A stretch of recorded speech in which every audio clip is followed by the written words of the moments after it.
the new HDFS cohort of doctoral and master's students decides which scholar they want to bring in or invite to come to our campus and give a lecture of their choosing. And we chose Brian Barber, and he happily accepted our invitation. So I'm just going to introduce him, and then I'll let him take it away. So Dr. Barber is the founding director of the Center for the Study of Youth and Political Conflict. He's also professor of Child and Family Studies and an adjunct professor of psychology, all at the University of Tennessee, Knoxville. In addition to his academic appointments, he's technical advisor to the World Health Organization and also to UNICEF. He researches adolescent development in the social context, specifically development in context of political context. And so over the years, he's done work in the Palestinian territories, Bosnia, and Egypt. Going along with that, he's conducted extensive research in the Gaza Strip and in the West Bank. And he frequently writes about the lived experience of Palestinian youth. And you can really tell through his writings he's extremely passionate, and it's really refreshing to read as a new German scholar. He's currently working on a 4-year study of the long-term consequences of conflict exposure and involvement in Palestinian youth. And he's also working on a 2-year study of youth of the Egyptian Revolution. He's the author of Parent-Adolescent Relationships and also the editor of 2 volumes regarding parenting and adolescent development, I think with 2 more on the way. So in light of the recent events in the Middle East, we're extremely fortunate to have Dr. Barber in our presence. So help me in welcoming Dr. Brian Barber.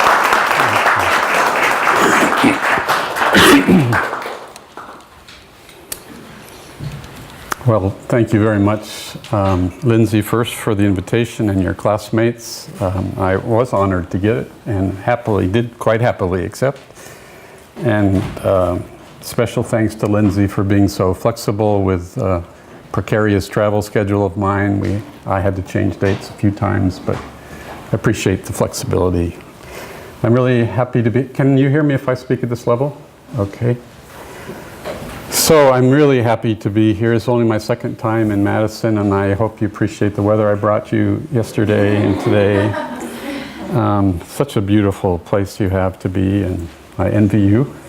Not alone your weather, but your building, I have to say. I'm going to try to take you on a little bit of a journey today, so it's different perhaps than some presentations that you may have heard. I'm going to present some findings, research findings for you, but in order to appreciate the logic of even the questions that led to the findings, I need to start way back when. And that's the journey that parallels my own professional journey in coming to know a population that is poorly understood, and who I now have come to understand, I think, a little bit better than some. I start with this picture. You can tell by its quality that it's an old picture. I took this in 1996, I believe. This is in the Gaza Strip. These are young men who would have been known as the children of the stone, as it were. These would be, for those of us in the audience old enough to remember the late 1980s, early 1990s, and I'll show you some reminder pictures later, but there was an uprising called an intifada. Intifada is an Arabic word for shaking off or uprising in the Palestinian territories, and these were the young people who were kind of at the forefront of that movement. They made history then, world history literally, because prior to then and even since then, typically a small percentage of youth in any population at any point in time, any country, really engages seriously and actively in a social movement, let alone a political movement. And you'll see some data in a minute that shows just how widespread the youth involvement was.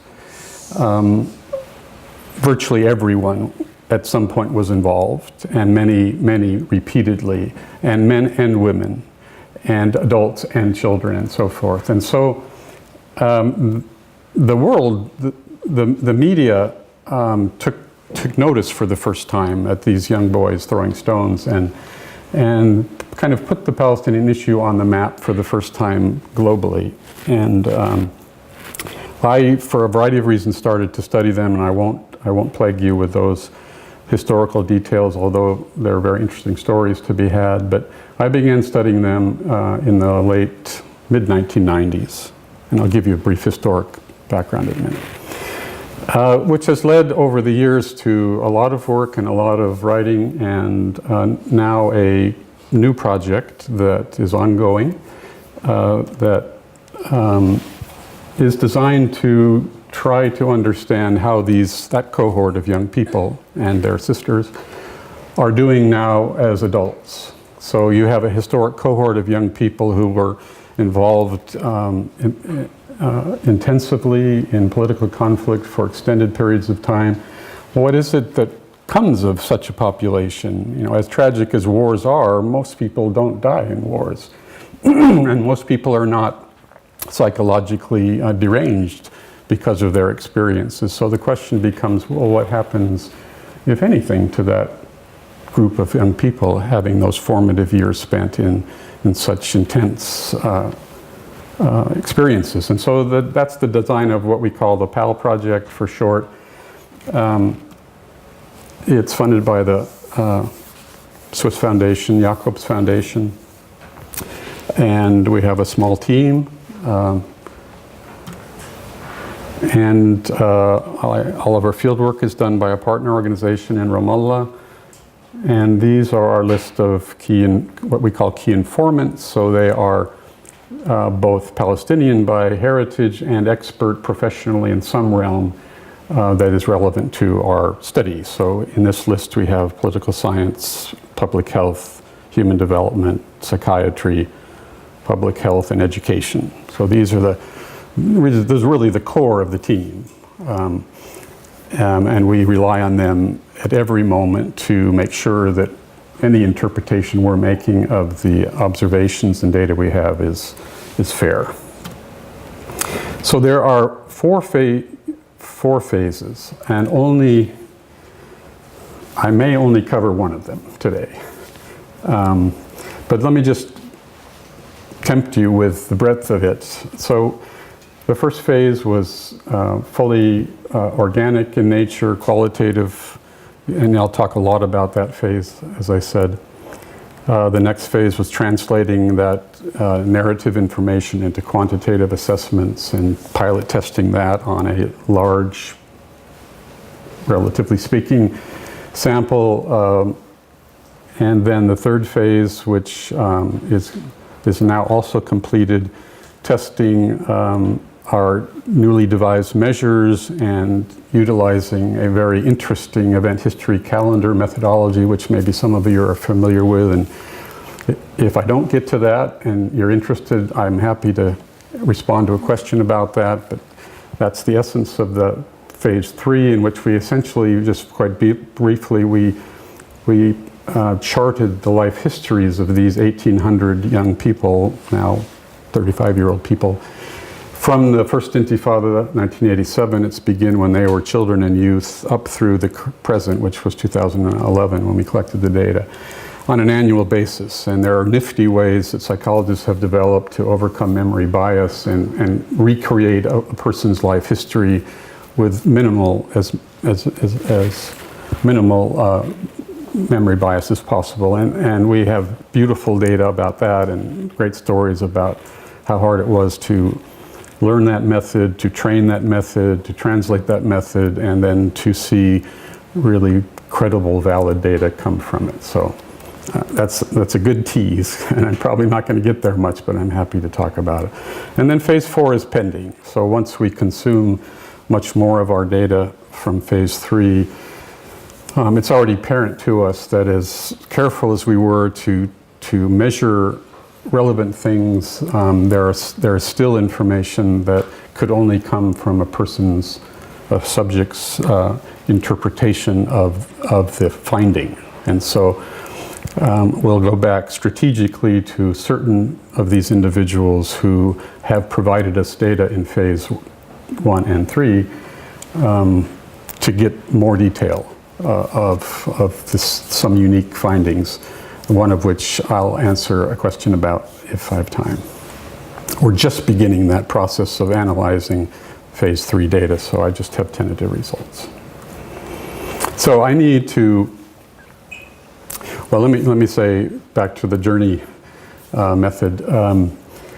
The first profound lesson I learned when confronting this research topic was the requirement to expand my understanding of forces in life and society that I only gave token attention to as a Western person and as a Western social scientist in training. And that is the indispensable influence of things like history and politics and culture and geography and religion, indispensable to understanding, even to begin to understand a person's lived experience as they express it. And that required a significant shift in professional development for me. I was trained, if you don't know, I was trained as a quantitative kind of social psychologist, sociologist, and trained by world-class people and really value survey research. And in fact, next week we'll begin a survey of 10,000 Egyptian youth. Survey research, it's great stuff if at the right time.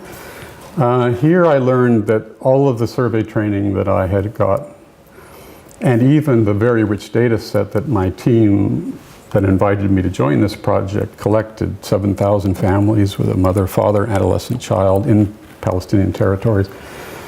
Even the richness of that data was clearly unuseful to me in being able to speak authoritatively. So as we started preparing to write up the findings of this huge survey, which I'll not talk at all about, I really felt insecure and inadequate authoring something about people that I had known for a few months only. So that was a watershed moment. I said to myself, I either have to just count this as an interesting experience, move on, and maybe join a publication out of these data, maybe not, or take this seriously. And taking seriously meant literally a profound alteration in the way I had been trained to gain information. And that simply meant to dive into the culture as deeply as it would allow and try to learn a little bit about these people, what they think about, what matters to them, you know, and so forth. And I obviously decided to do the latter. And my strategy was to, you know, I guess I'm pretty ambitious at some levels, and I thought if I'm going to do this, I'm going to do this full bore. So I thought that living in refugee camps in the Gaza Strip with families would be about pretty basic as one could get. And so I was able to begin to do that and lived for long periods of time with families in camps in Gaza over the years, and developed, I think, for a Westerner, a reasonable appreciation for a very foreign culture. I'm going to give you some of those elements, not that you would get enough here to be enough to help you appreciate fully what the findings, but I have to do it because these are elements of the experience which are indispensable. So I'm going to give you a brief little history about the conflict. I'm going to give you some visions of the territorial arrangements which are commanding in their influence on persons' well-being, and then talk about people. All right, so just to remind you, this is probably not new for those of you, but these are the occupied Palestinian territories. That's the official United Nations term, by the way. Small o, capital P, small t, occupied Palestinian territories. That's the designation that the United Nations uses, and when that's used, it's referring to three things. East Jerusalem, which is sometimes confused to be part of the West Bank when it's really not technically, the Gaza Strip, and that kidney-shaped area there, which is the West Bank. And that's the West Bank of the Jordan River, which is on its eastern border. And those are the three territories where Palestinians, when I started studying them, lived and continue to live. Other than that, the Palestinians live mostly in Syria, Lebanon, and Jordan as refugees from the 48 war, and then scattered around the world, but most Palestinians live in that region there. Okay, here's a rapid-fire history. About the turn of the 20th century, Jews from Russia and Eastern Europe began a series of migrations, aliyahs, to Palestine with the aim of creating a homeland, which they called Zion. That's the beginning of the Zionist movement, a desire to create Zion in Palestine. Relations between indigenous Arabs and the in-migrating Jews were harmonious for a couple of decades, mostly, but you can guess that conflicts began to arise about territory, land, ownership, nationality, and so forth. By 1917, World War I ended, and the lovely Western powers divided up the territory. Britain took control over Palestine, and called the British Mandate, and France got Syria and Lebanon. And that's the way the Middle East was kind of divided in those early years. So Britain was in charge of the region. So you have Britain in charge of populations of indigenous Arabs, in-migrating Jews, some indigenous Jews. And they had a really tough time managing that set of polarities, and finally essentially just gave up and turned it over to the United Nations in 1947. Now, between 17 and 47, there were huge events that I'm bypassing. There's just not time. The UN decides, okay, the way to solve this problem is give both peoples their own land, divide the territory, and that was the UN Partition 47. The equity of the division was not acceptable to the Arabs, given their population predominance and land ownership, so they didn't accept the partition. And war broke out by 48, and the result of that war was a victorious Jewish population, and and they established the state of Israel. So this is the first time the governmental status of Israel becomes official. And it's on about 2/3 of the land which had formerly been called Palestine. And this was the beginning of the Palestinian refugee problem. So depending on who you read, 700,000 to 1 million plus Palestinians were removed, either forcibly removed or voluntarily were displaced, again, depending on who you read, to outside areas, right? So if you remember the original map, in those days, Gaza belonged to Egypt, the West Bank belonged to Jordan.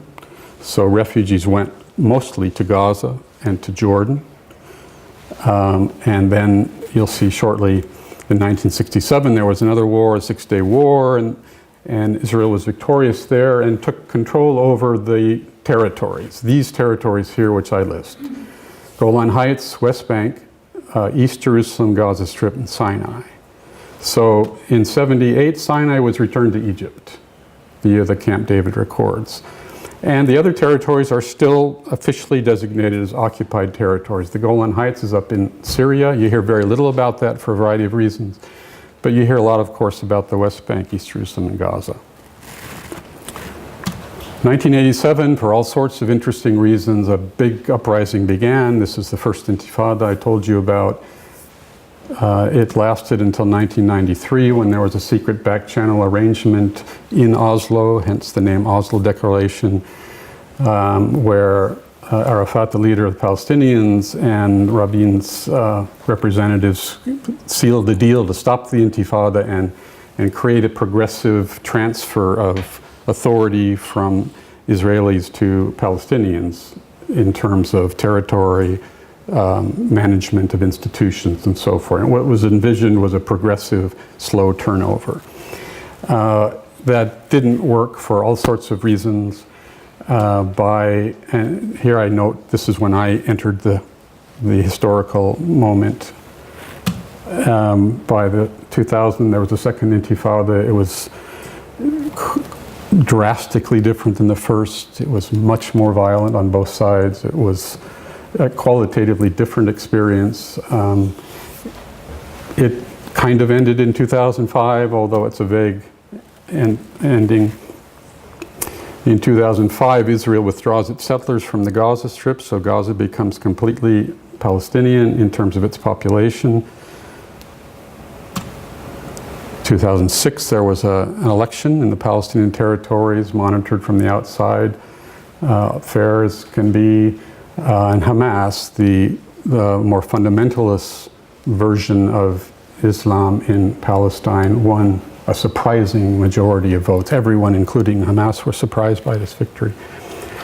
And that didn't appeal to Western powers, especially when they took military control the following year. And at that point, Israel, with the firm backing of the United States and the European Union, put a blockade or a siege on the Gaza territory, forbidding goods to enter, beginning with almost nothing to enter, and progressively over the years some goods have been entering. But that was kind of the beginning of the extra isolation of Gaza. It was always an isolated place, but then it became this really isolated, confined place, and you'll see shortly what I mean. 2008 and 9, there was a very lethal 21-day war, Gaza War. Operation Cast Lead is the official term for it. That was profound, and I list it here because it was the year before the PAL project began its data collection. So now you're up to 2010. Now a little bit of territorial insight. All right, so there's the West Bank. And this is an area where I think that most of us in the West are a little bit naive, because we think of the territories as Palestinian, because we call them that. Well, let me show you a little bit about this West Bank. So this is the Oslo Agreement back in 1993-94 arranged that the West Bank would be divided into three sections, areas they called them, Area A, B, and C. And what's pictured here in the brownish, there is a light brown and a dark brown, although it's hard to make a difference. Those are areas A and B. Area A is regions of the West Bank in which Palestinians from Oslo on were given kind of full authority. So civil authority and security authority. So those would be considered, classic, fully Palestinian regions, communities. Area B is where the Palestinians have some authority over civil matters, but Israel has security interests, so that soldiers are there and police are there and so forth. That leaves Area C, which you can see is 60% of the West Bank, and that's fully Israeli controlled. So when you think of Palestinian territories, you need to start thinking that even the biggest of those territories is really complicated, and only 40% of which has ever been under a local control. You've heard about the settlement problem. So those would be Jewish settlements in the West Bank. And so you begin to see, no matter what your politics might be, you can begin to see that there's really little chance for there to be any contiguity of population in this region, because quite literally, as you see now clearly, the Palestinian communities are interrupted regularly by these settlements. And this settlement you see in the picture is kind of classic. And it always involves, the acquisition or the taking of territory for the settlement itself, plus a security zone, plus a fence, plus the roads that the settlers can drive on and the Palestinians cannot drive on. So this literally creates a patchwork, making it quite practically impossible for a local Palestinian to navigate the territory without confronting regular obstacles. Add to that the portion of the territory which has been set aside as nature reserves. And then the most problematic of all.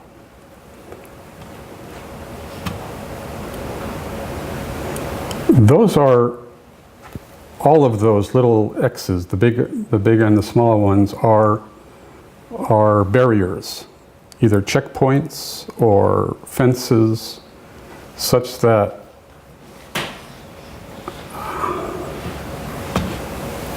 it's a different view of them. And here is listed the type of impediment it is. But quite literally, that means that mobility is constrained, forbidden in the cases of earth mounds and fences and walls, but constrained in terms of stopping, being searched, being delayed, being refused at all of these other checkpoints, which number in the nearly 100 checkpoints in the West Bank. Those are practical obstacles to movement. So people trying to go to school, to work, to a hospital will inevitably confront, depending on where they're living, a demand for identification, a search of person and car, often refusals to enter for a variety of reasons. And so daily life is complicated, let's put it in that way. And you know, I'm preparing you for this because we're about to talk about well-being, the topic of your conference and my talk. But you can't begin to appreciate what even comes in the mind of a person who is evaluating their own quality of life and well-being if you don't appreciate the hardcore realities that a person lives through day by day, right? And so for that reason, it was important to show you. There are other things I could show you here, but I guess if I turn these off, I wanted to show you this is not responding for some reason. You can't see it very well here, but the wall, you've heard of the wall, the separation barrier. That's literally a concrete wall that you can see the red outline really has confining the West Bank almost completely now, and intrudes substantially in areas here into the West Bank. So that's a version of the mobility constraints that need to be appreciated. So Gaza is simpler. When I was living there, when I first lived there, there were about 30% of the territory were Jewish settlements, about 18 of them, you see them here. And you know, Gaza is tiny, 5 miles wide, 25 miles long, just a really tiny place.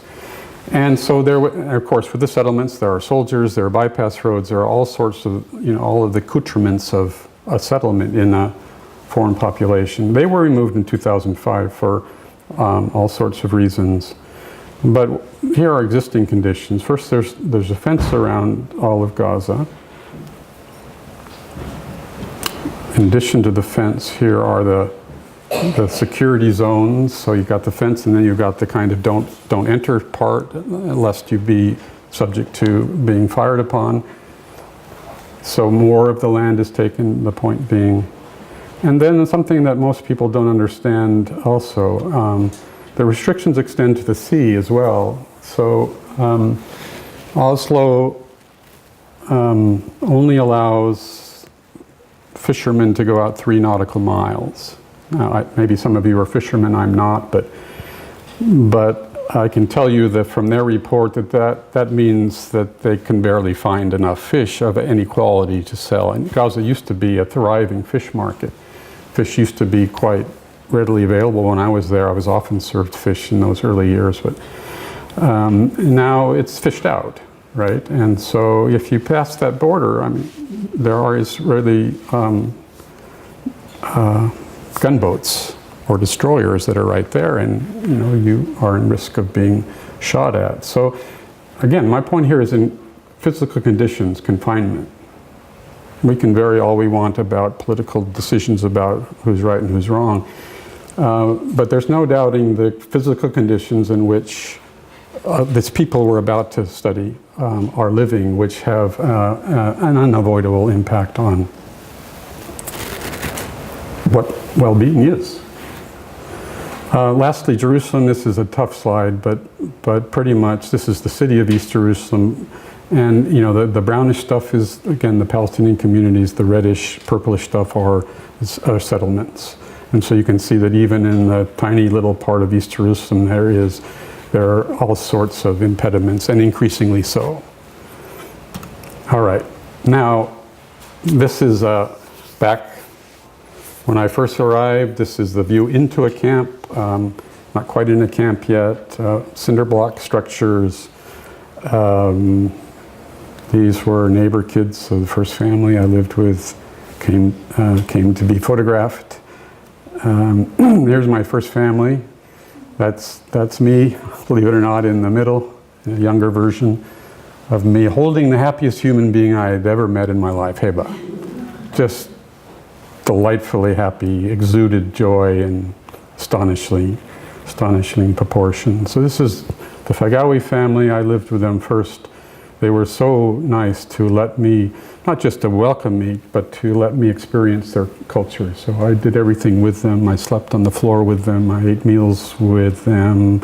This is a breakfast with, and I was able to mingle with the women, which is quite a statement of openness. As you know, society is a very patriarchal society, and it's not common that women would entertain the presence of certainly a foreign male, but a statement to their openness and was their willingness to let me in.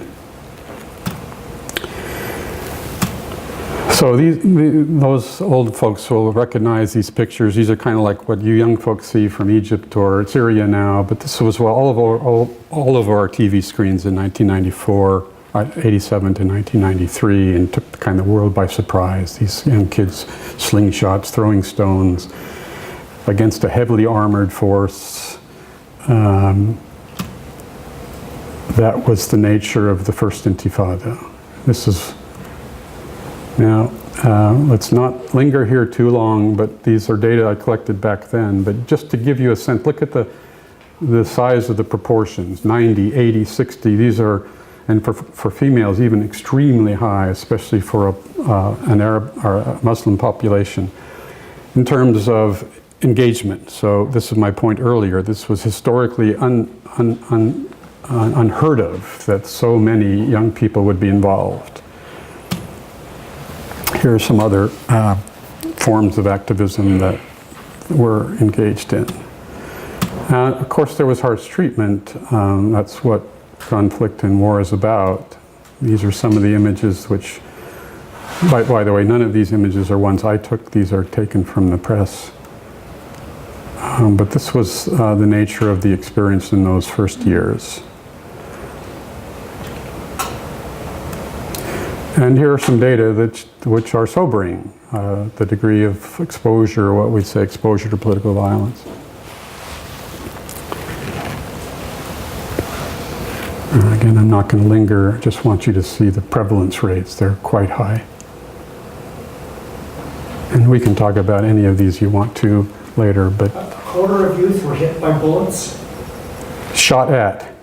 Yeah, that's higher than the rate of any battalion in the Vietnam War, Yeah. American military.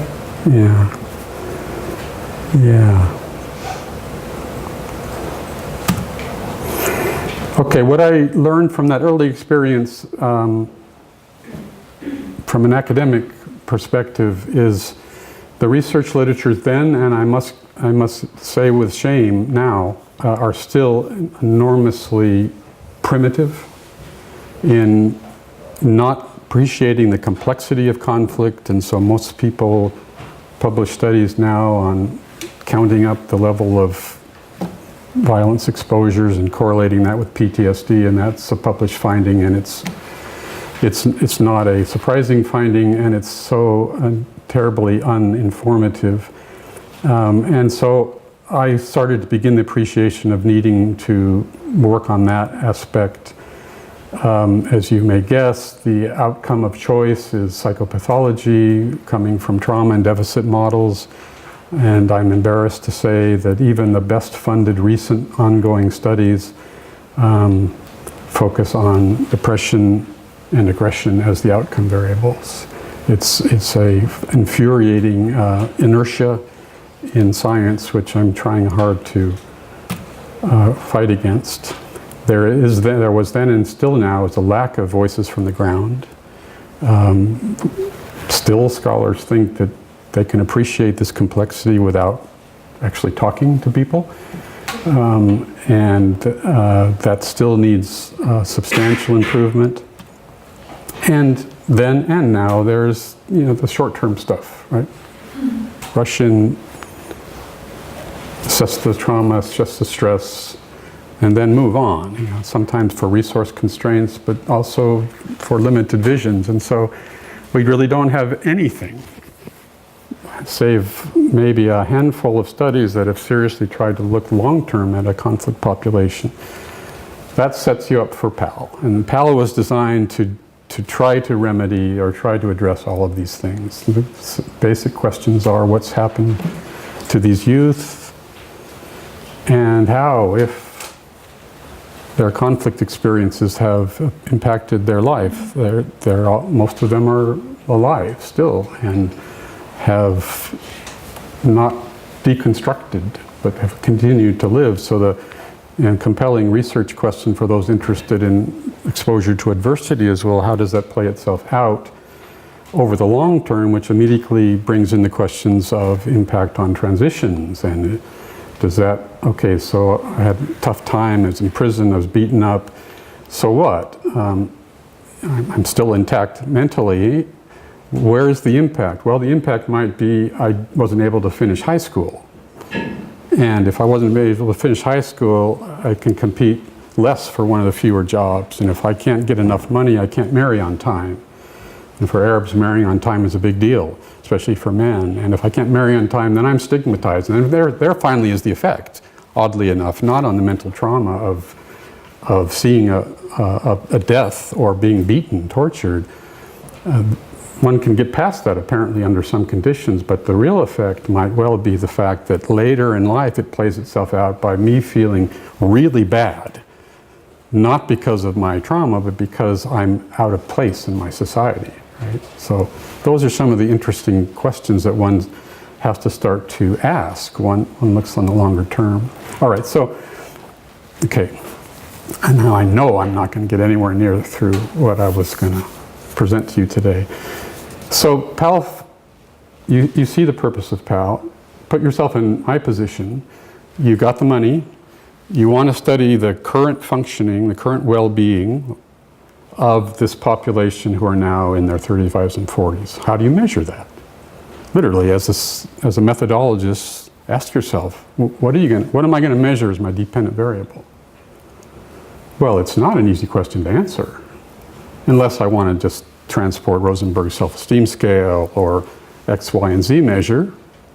I could do that, and most do. Or if I'm not going to do that, and you can tell by my experience that I certainly wasn't going to do that, well, what are you going to do? What am I going to do to measure well-being? Well, I'm going to spend all of our time now talking about the method we used and the findings we made from this initial attempt just to define the dependent variable. You'll get none of the interesting stuff today about the trajectories of life histories that led to variations in their well-being. Is this an open-ended project? The project itself, there's one more phase. And then the variable, the constraints are going to be changing throughout this period. And how do you get control of that? Yeah. If I understand your question, it is that these conflict zones are dynamic and things change from moment to moment. Right. And the best you can do is be intimately aware with those changes and I'll have an example of that shortly, being careful to contextualize your findings relative to what was happening at the moment the data were collected, which may or may not be that relevant in today's moment. Egypt is a classic example. I mean, in May of this year, I would have given you a very different answer about the progress of the revolution and the well-being of youth than I would have given you 3 weeks later when it erupted again and now it's gone downhill and things are really grim. So if that was your point, it describes one of the real complications of doing work in very dynamic situations. Okay, so the question is, what do you measure this? We decided, as you can guess, to listen from the ground. We constructed a method where we would do group interviews, 5 persons per group, sex segregated, appropriate to the culture, native field workers conducting the interviews in Arabic. But still the question is, how do we get them to talk about well-being? I decided on this as the main task. Well, that's not it yet. Sorry. Okay, I'll do this for you. There it is.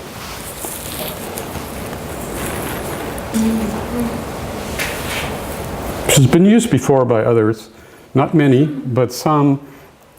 But typically, when it's been used to focus on stress or a problem. So think of 2 people who have a lot of stress, one of whom has dealt well with it, one who doesn't. So kind of targeted on the deficit model, right? Here we were interested in just opening it up. So you describe who is doing well and who's not doing well.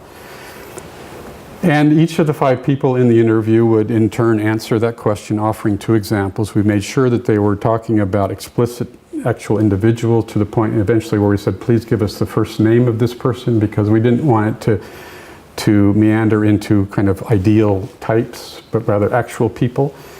And so we got 68 people giving 2 examples, 100 some odd profiles of individuals, half of whom, according to the locals, were doing relatively well and half were not.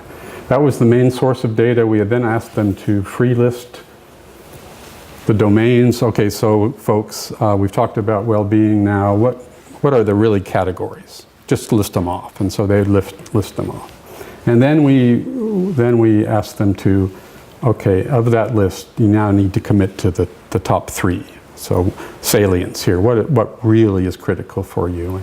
So those are the 3 types of data we collected, all audio recorded, transcribed, and then translated from the Arabic to the English. We analyzed the English transcription of the English translation of the Arabic transcription.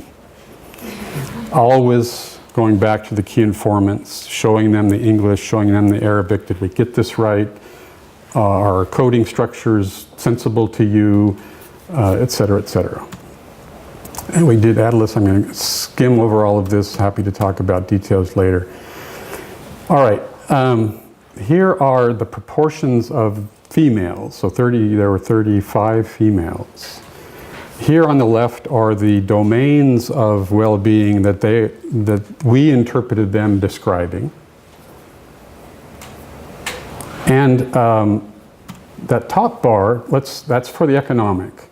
So that top bar says that to any of the 3 tasks that I just showed you, 95% of the women mentioned economic issues somewhere in their answers to those 3 tasks. The next bar is that on the 2-person task, where we said give us 2 people, 80% of the women mentioned economic issues in their answer to that question. The free list, somewhat lower, and then the prioritized free list, which I credit as the best indicator of the salience of the domain to well-being, you still have 73% of women saying to us essentially, when it comes to Palestinian well-being, economic issues matter a lot. That's not surprising finding, although its top ranking may be interesting to you. For men, it's a little bit different. Economic was kind of second.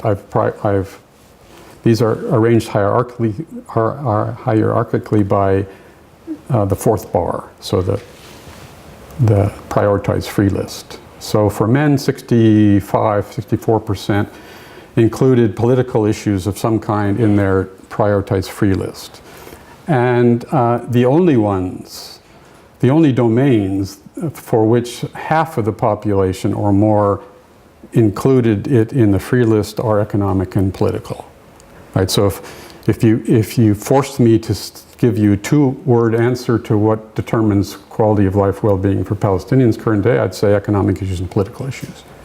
Well, one is not surprising. Economic makes sense, but the political is a territory that we have not done well at all at investigating in our science. Here, for example, just say family. A lot of people mention family. Look, 97% of women, of course they talked about family issues somewhere in the interview, but by the time you get to the prioritized free list, family didn't appear. When push comes to shove, it really is economics and politics, folks, not family. Same for men. Of course it's talked about, but it didn't make the top. Just an example. Okay, so here's what I want to persuade you is the way to conceptualize the essence of those findings. I may tell you we spent a year, literally a year, processing those interview transcripts, trying very, very hard to make sense out of them. So I'm advancing here a model which suggests that these outer rim of elements of well-being or quality of life are relevant to this population. And the arrows mean that they're all interrelated, of course. Economics influences education and so forth, so forth. But that the model is informed by a political core, that well-being is driven by this complexity of politics, as I'm about to explain to you. And that politics, those political issues, express themselves to the outer domains, the familiar domains of well-being versus a sense of safety and security and stability, which in our coding actually are part of the political, but I've separated them here because when you read the transcripts, it's very, very clear that the filter through which the effects of the occupation, for example, one of the domains of political, impacts the outer circle is because of the sense of fear and safety. So it needed to have its own place.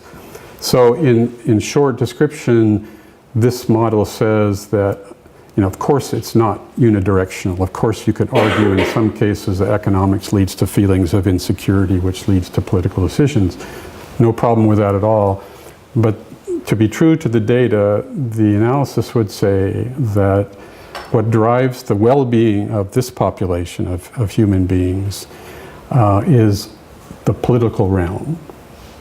Something that must confuse you a bit because we don't think about that in our contemplations of our own quality of life, nor do we read much about it. So the quality of life literatures, which some of you are even better aware of than I am, only recently, as of 2007, having started to seriously include a political domain, which is actually authored by a Palestinian herself, forcing WHO to extend the QOL, the popular instrument, to include a political domain. Well-being literatures barely give a passing reference to politics as an element of well-being.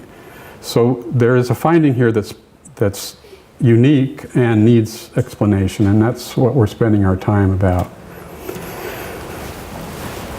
There were 400 quotations in those narratives that were coded as political, so it's extremely complex. So I've distilled them down here to 6 major categories. So when I say the political domain of well-being, I'm referring to narratives which invoked the occupation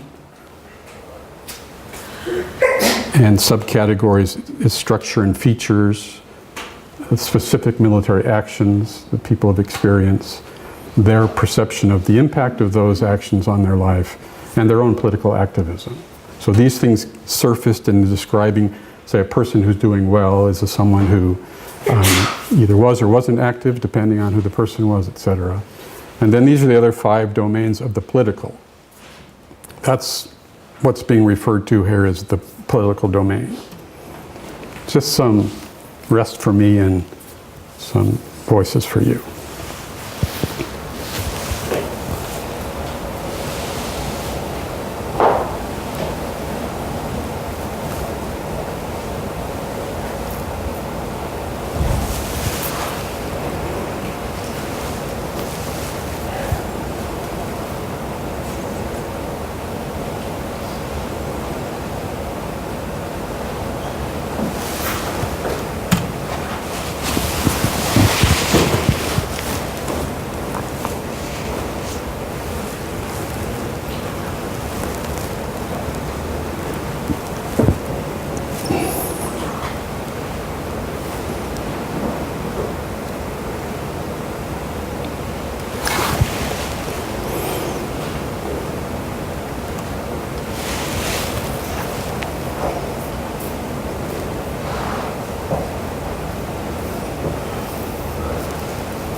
This, in case it's not clear, is referring to the factional divide amongst Palestinians, so the Fatah-Hamas conflict, which figured prominently, especially in Gaza, given the history I briefed you on, and that is so political. It's not just occupation against Palestinians, it's anything political. In this case, it's interfighting, which is vicious and as detrimental a political force as any other political force might be. Just an example so you can ground yourself in what economic means in that region.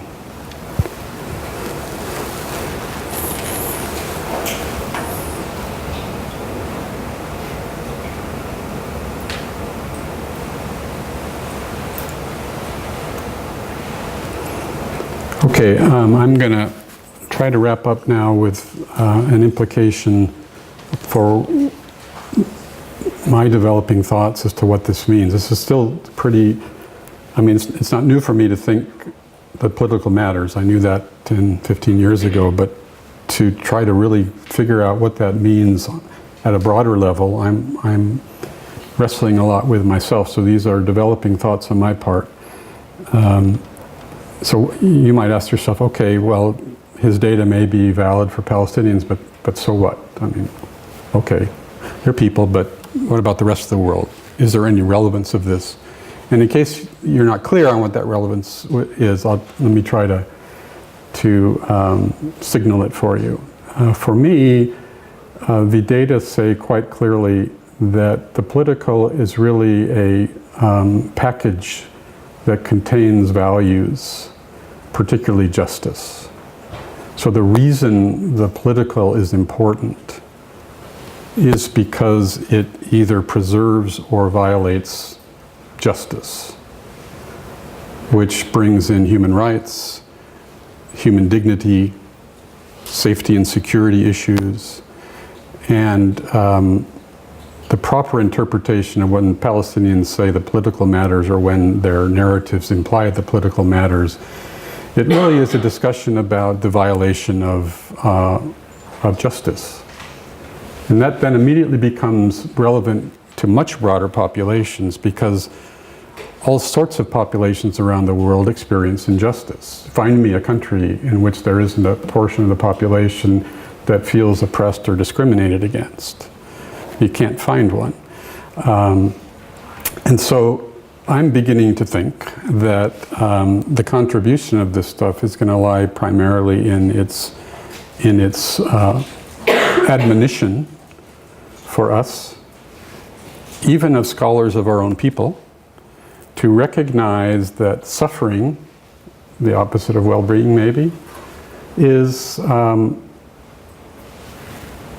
derived largely from not just not enough food, not just a failed relationship, but for many people, including many of our own, suffering comes from the violation of fairness and justice.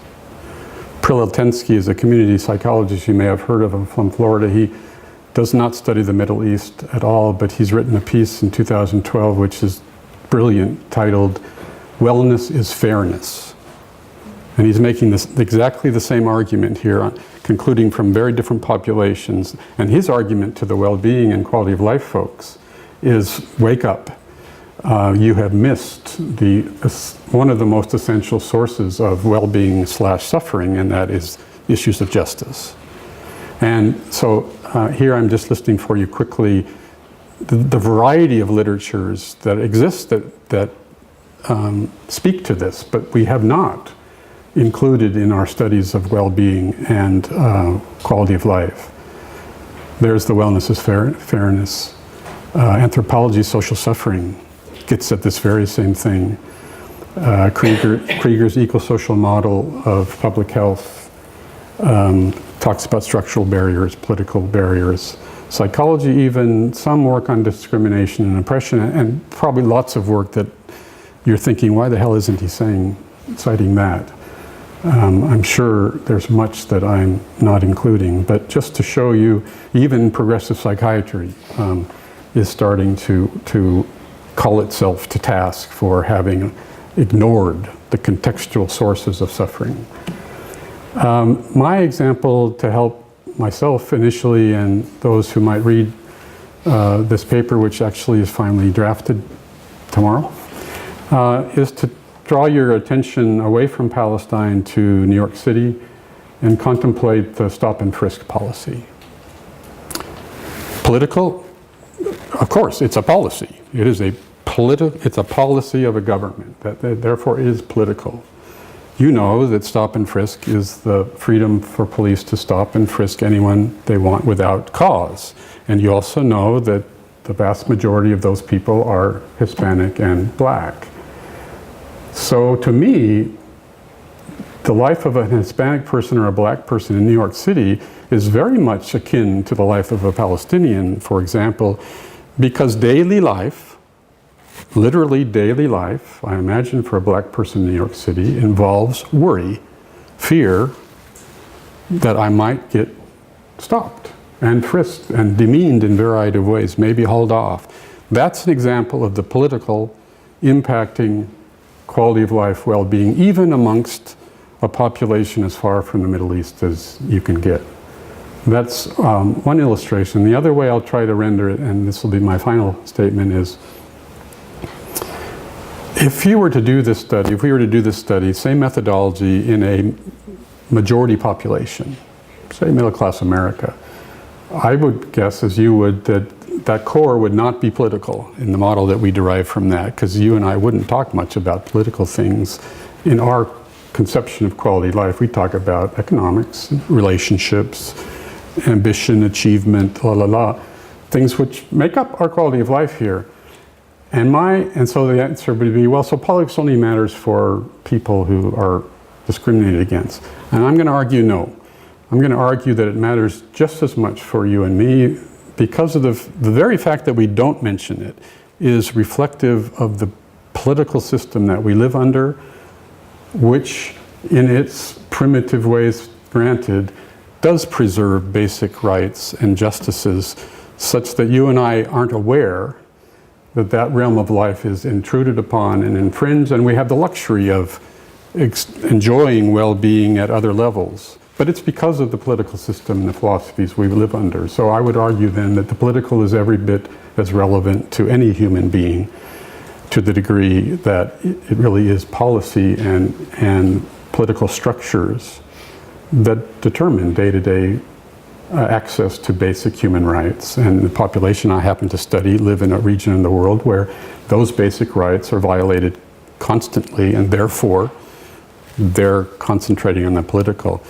We would too if we were under those conditions, and we do unknowingly endorse it, I argue, because we happen to have the luxury of having those basic elements of life respected. Khalas. That means done.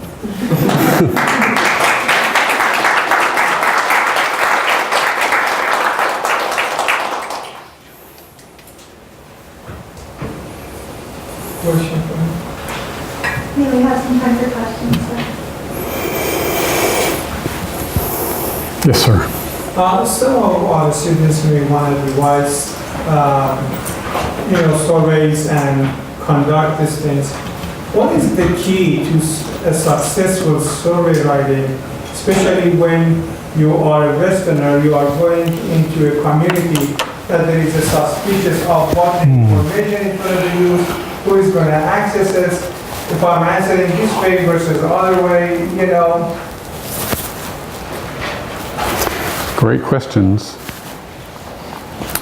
The first answer I would give is that you wouldn't dare contemplate a survey until which time you either yourself knew the culture well enough to know the questions, or were linked, more importantly, linked to locals who both helped you understand what to write and helped alert you to the pitfalls that could bias the findings. For example, the fear of retribution is a big issue in Palestine. I just wrote a Form B, which is a graduate students you should know or soon be learning. A Form B is a is a official form that universities require to be completed to allow you to do research among human subjects, and you have to justify that you're not going to do harm to these people.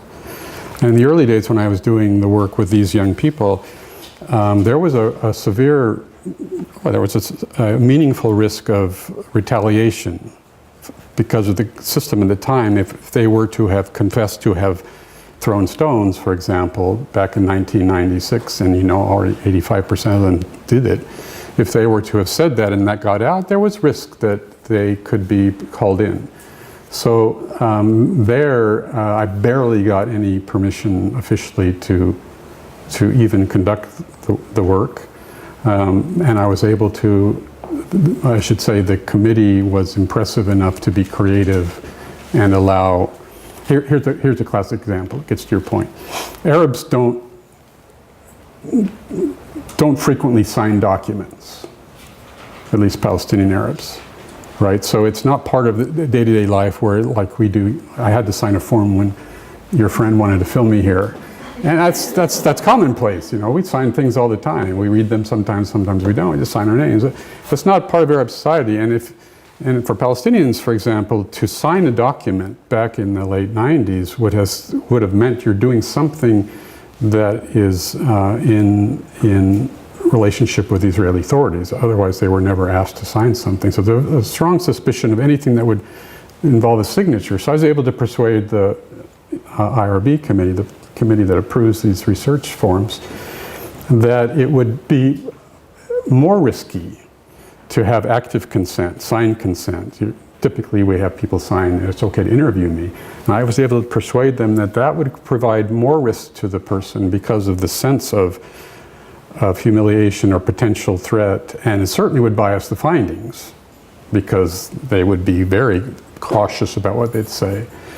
And so I was able to give them they were able to give verbal consent. And so you have to be kind of really creative with the conditions at hand, and to get the Egyptian survey approved, which is going to the field next week, the current regime was quite interested in inspecting the questions, making sure they weren't politically volatile, and sometimes you can't ask the questions you want to ask. There's another way to say it. There's some things you can't get by survey or by interview, simply because the population may be unwilling or fearful. And you just have to know when that is and when that isn't, and qualify your findings. Here's an example. Again, thank you for the productive question. So remember, I collected these interview data I just described to you in 2010. I told you that in 2008, 2009, there was a very brutal war. And those interviews were replete in Gaza with the trauma of that violence. And so in my paper, I caution the skeptic reviewer who say, well, the political is at your core only because you did your interviews in 2010 and they were still fresh from the violence of the war. And so I had to I'm arguing against that possibility. I have sound reasons for arguing against that possibility, but you have to be, aware of enough of the dynamics of the culture to qualify your findings when and if they are constrained by either the reluctance of the people to be fully forthcoming or because of the changing political circumstances. I can remember.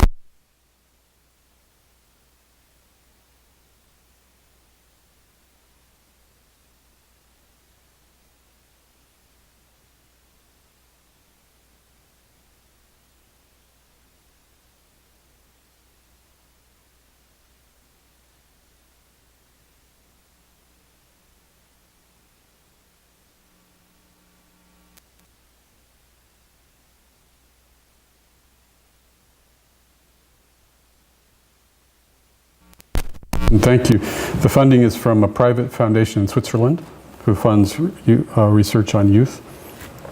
And a full phase of the project I didn't mention because I just mentioned data collection. So a dedicated portion of the budget has from the beginning been designed for dissemination. So there is a pot of money that I haven't drawn from yet that is designed to do exactly what you're talking about. And I still don't know all of the avenues in which we're going to pursue that. In part, it depends on the findings themselves.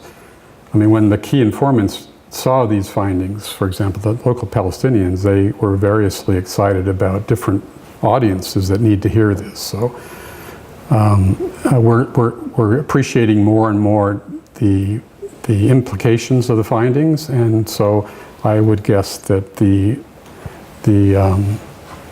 nature of that dissemination is yet to be fully formed. Of course, it has to do with speaking to groups and so forth and publishing in various journals. But it first depends on identifying the audiences that could benefit most from it, and then to find some way to get to the stakeholders of those and communicate. And I've got money to do that, so maybe you can help me decide how to do that.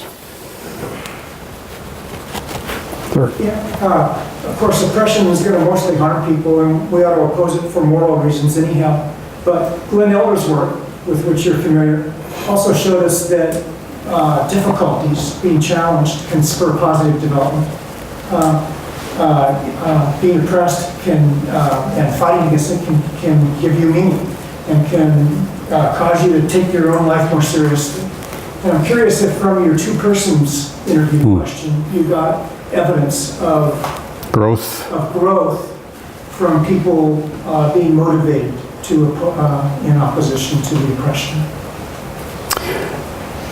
If I backtrack to pre-PAL and talk about the early years, I would say that evidence was overwhelming, and I've written a little bit about that in chapter 12 of the 2009 book, in which, frankly, the narrative of these guys and their female counterparts was overwhelmingly growth evidencing from their own report, despite being imprisoned, et cetera, et cetera.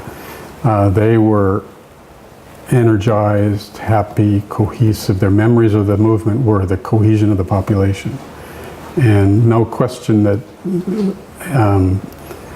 that adversity, and I would add engagement, so activism, political activism, another thing which psychologists have totally ignored, oddly enough, when studying conflict zones, as if youth are these kind of empty vessels that get hit upon by exposure, and most of the time they're out on the street participating, and that I've shown in my own findings earlier that is very promotive, positive associations, and we know this from civic engagement too, right? That youth who engage themselves in communities grow. There's a whole post-traumatic growth literature, PTG, which is controversial, but it's based in that notion that you raise here, that challenge does motivate us and refine us, and post-traumatic growth is not just resilience, that is returning to where you were before, but literally the thought that you are a better person, qualitatively a better person because of your difficulty. Now, to answer your question directly, on the PAL project, not much evidence of that, because by now you now know these folks have been through 35 years of constant adversity, and it's becoming less and less clear to them that it has become obvious to them that this is not paying off, and they're not seeing the growth anymore.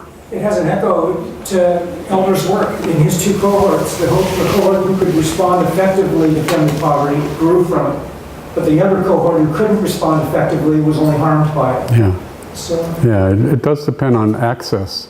If you can carry forward the growth and implement it and actualize it, yeah. It probably is durable. But if the conditions continue to constrain your achievement of that, even though you had a taste of it, the political and the economic those are rigid barriers that are forbidding in their effect on human well-being. Any other questions? One more question. Do you think any of this result can be extended to the soldiers and our soldiers and their families? Because they live under stress when they are in the battlefield or in a combat situation. It's another good question and a very hard one to answer because it's natural to want to link these type of findings with military soldier experience. And I'm always reluctant to do that, and not because I don't think they are fundamentally relevant, but my grounding in this area taught me that it is the power of any growth that would come from this, or the ability to be able to survive as well as they do, comes largely from the inherent nationalistic goal, that they're really fighting for something precious to them, that they really crave and hunger for, and therefore it's worth sacrificing for, and therefore they're willing to be more patient in getting it.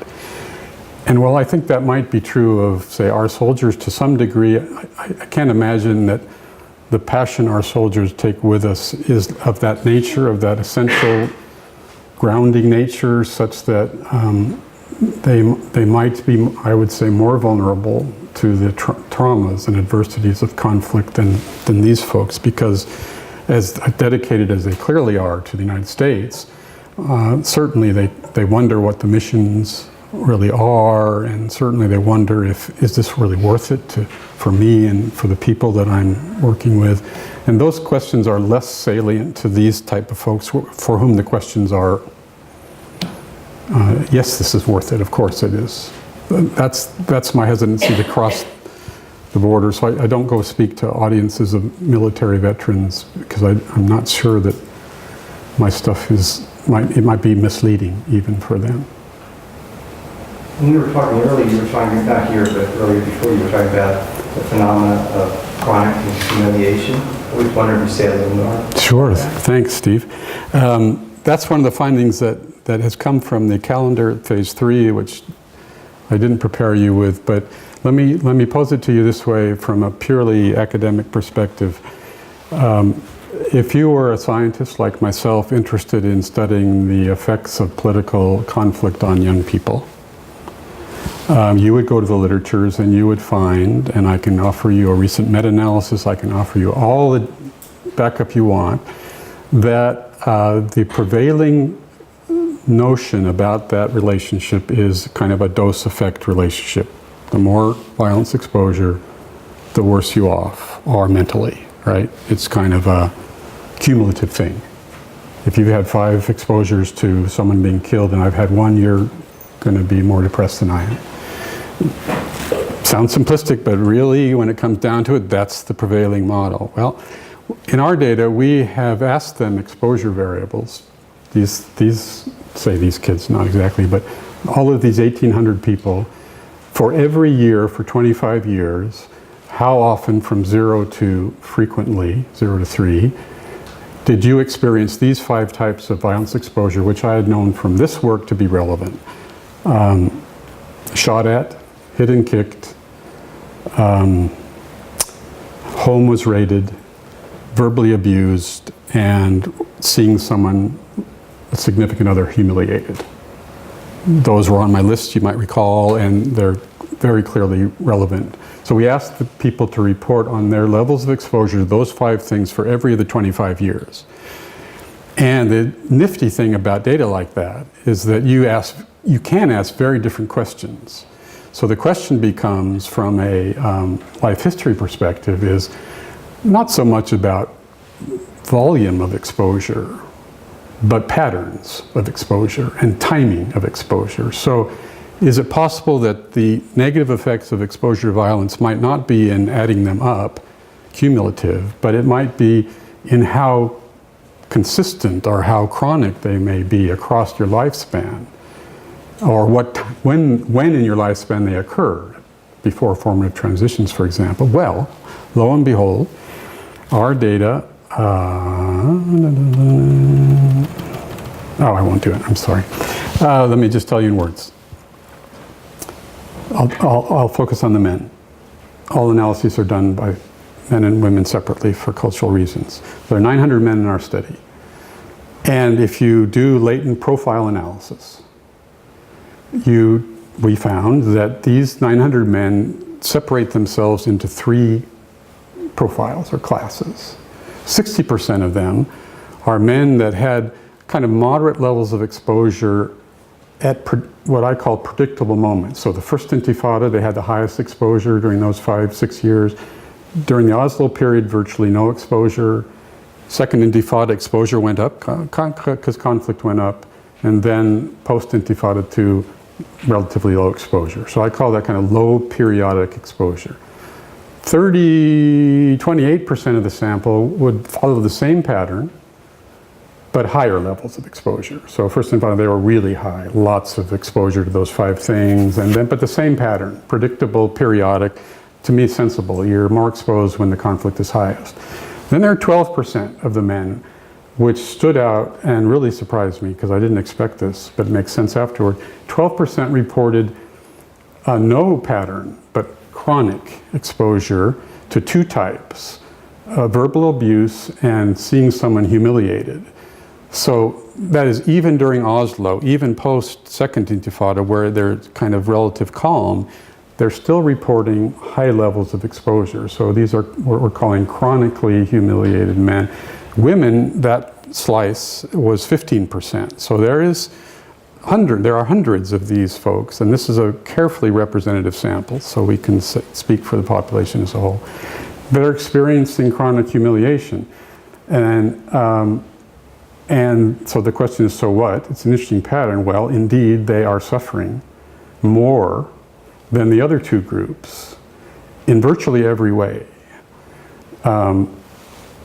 Psychologically, economically, the only 2 things, two criteria, well-being criteria that they're better off than the other 2 groups are neighborhood cohesion and marital quality. So they're binding themselves together, perhaps in the face of the chronic humiliation, a little bit more than the other population. So the quick answer then is a clear refutation of the notion that trauma in the form of political violence exposure is necessarily cumulative by nature, because in fact those 12 or 15% had lower exposure levels during the first Intifada. If I showed you the graphs, they had less exposure to the trauma. But they're worse off. They're worse off. Why? Because it's been chronic and because it's of the demeaning humiliation type. And we're arguing in the paper that instead of focusing on the dramatic forms of violence exposure, the bombs and so forth, maybe more of the suffering comes from the more mundane types of violations which get at the political core, which is that violation of justice and dignity. Sure. So the majority of the measurements that you're basing the wellness standards off in the PAL study are based around physical violence. So do you feel like your essence of the political theories are applicable to other social situations where there's not necessarily that overt physical violence, but more of the political social constraints, such as what we're seeing in Russia currently, where it's restrictions against public expression and talking, so you're boxed in a very different way. Yeah. It's not a violent way, Yeah. but it's a social. That's a really perceptive question. You don't know me well enough to know that I'm the last person who would put the white light on violence exposure. That literally was just a test of the latent profile analysis, and we threw in those variables and made that finding. I would agree with what I think you're suggesting, is that the more, and I think I just tried to say that, the more injurious forms of political constraints have more to do with violation of basic freedom and rights and expression, and in the Palestinian case, mobility. Just, I can't get to work, I can't get to the hospital. These kind of constraints which really injure much more profoundly than a violent exposure moment. I think that's one of the messages of the finding.